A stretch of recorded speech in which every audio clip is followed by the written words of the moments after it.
তখন কাদম্বিনী আর সহিতে পারিল না, তীব্র কণ্ঠে বলিয়া উঠিল, ওগো আমি মরি নাই গো, আমি মরি নাই। আমি কেমন করিয়া তোমাদের বুঝাইব আমি মরি নাই, এই দেখো আমি বাঁচিয়া আছি।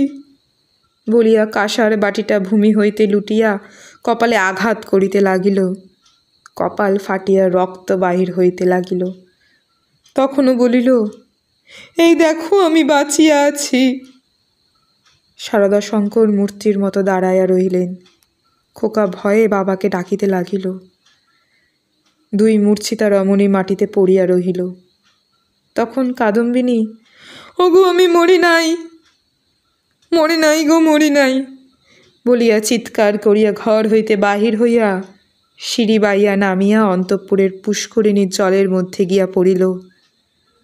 শারদাশঙ্করের ওপরের ঘর হইতে শুনিতে পাইল ছপাস করিয়া একটা শব্দ।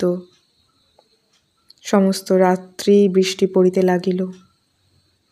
তাহার পরের দিন সকালেও বৃষ্টি পড়িতেছে, মধ্যাহ্নেও বৃষ্টির বিরাম নাই। কাদম্বিনী মরিয়া প্রমাণ করিল